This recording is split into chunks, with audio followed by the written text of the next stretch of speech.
Look, Congress is pushing for Department of Homeland Security for details on ICE's new facial recognition app.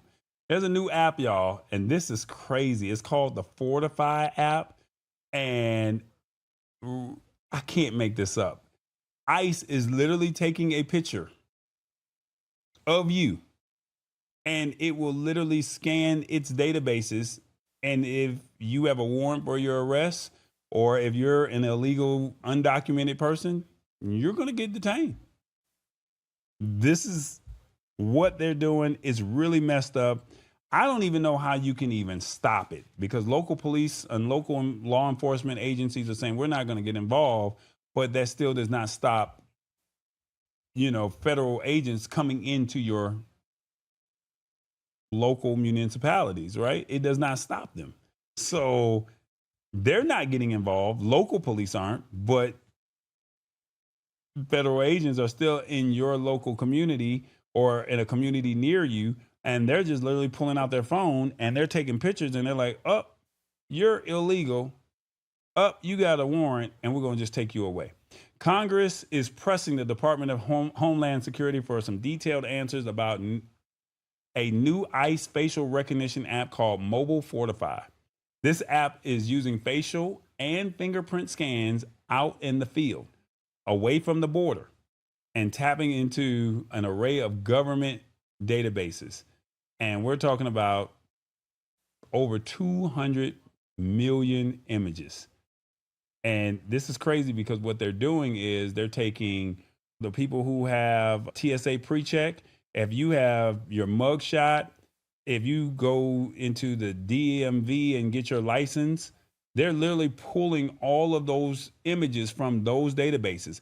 Maybe even you signed up for something and uploaded your image to Facebook, and Facebook is selling your data to the Department of Homeland Security, and this is how they're getting your images. Lawmakers are asking DHS to explain the legal justification for using this tech on people inside of the country, including citizens. And the app is still in beta testing, which means it could be inaccurate. And facial recognition in general is known for leading to false matches and wrongful arrests, especially in the African American communities, right? They need to know the why and the how before this system gets too deep, because the goal is to make sure ICE is equipped with this technology and they want it to be accurate and constitutional. What's the hidden agenda? But back to what I'm saying here. If Congress is shutting down, how are they meeting and talking about this? So basically, it's the wild, wild west out here. The biometric security is way harder to fake than traditional IDs. This offers a powerful shield against identity theft and financial fraud, which often target older populations. If adapted for local use, similar swift identity verification systems could be used to screen visitors to residential communities or healthcare facilities, ensuring only authorized personnel and family members gain access, keeping older adults safer. And what if somebody is a missing person? They can just pull out the phone and scan and say, this super query feature, which links images to multiple asset databases, which is vehicles, addresses, could potentially be leveraged by local authorities to quickly locate and identify a missing senior, like somebody with Alzheimer's. Facial recognition technology is often criticized for being less accurate on older skin tones as well as non-white faces. This means adults in this demographic face a higher risk of being falsely flagged, leading to invasive questioning or wrongful detainment. And it's a massive privacy erosion. Using this type of comprehensive surveillance technology away from the border and on the street represents a significant expansion of government monitoring into the private lives of law-abiding citizens. This is a lot. This is a lot. Question that I have for you is, what do you think of the Fortify app? This is wrong on all levels. 2, I can't blame them for using the resources. 3, I can't believe they are using this technology Or 4, they need to have a better method of detaining people. Revis, talk to me, man. Let me know. What's your thoughts on this? I'm trying to figure out what does facial recognition of American citizens have to do with immigration and custom enforcement? That's what ICE stand for, Immigration and Custom Enforcement. So if I'm an American citizen and I have a warrant for, let's say, speeding tickets, and they do a facial recognition of me, they're going to arrest me. What does that have to do with immigration, and what does it have to do with custom enforcement? Mm-hmm. I think it's an overreach. I think they're doing a little too much. Like I said, this is a law enforcement show, right? This episode here, look at the things that we've been talking about. You're already in jail, and they're charging you more money to be able to talk to loved ones. They're deploying self-driving police vehicles that have 360 cameras, thermal imaging, and drone capabilities. And then now you're saying I can take a picture of you. And when I take this picture of you, you can tap into your database and you can find images of me, but you're ICE. You're not even supposed to be on the local streets. You're supposed to be at the border, but you're literally in our municipalities, in our cities, or in our neighborhoods. And I hear ICE is hiring felons right now, so you can get a job with ICE if you want. Well, anybody can get a job with ICE right now. Wow. Wow.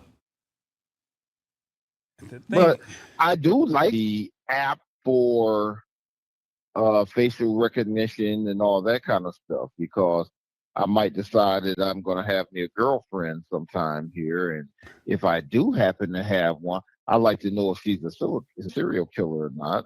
So that might help. I wonder if the facial recognition app can go through the makeup that these women be wearing. Oh my goodness. I'm just saying. I mean, look at all the makeup that a lot of women wear, right? I'm joking, but look at all the makeup women wear. Like, I want to see what you really look like behind all that beat up face, right? I want to see that. Yeah, my face is beat. My face is beat. No, I want to see what you really look like. Can I get access? But you're down in you're down in Atlanta, so men wear a lot of makeup down there too. But not I. I'm in the right side of town. I'm trying to make light of this, but at the same token, this is a serious matter. This is a serious matter that, what is the solution? Does anybody have a solution in the comments of what we should do, what we should not do? I mean, outside of saying this should be banned. Right now, Congress is not here. And basically, it's a free for all. How do we stop this? Does anybody have a solution? It's one thing to point the blame, is one thing to cry foul, but does anybody have a solution to this issue of how we could probably say, let's protect everybody? Of course, if you have committed a crime, if you committed a murder, yes, we want to make sure that we get those people off the streets. But you also know that in certain communities, and let's just be honest, are they really policing the way that they should be versus another community? Being in all fairness, what solutions does anybody have to where maybe somebody watches this show and say, you know what, let me share this with a congressman and maybe that could be a potential bill.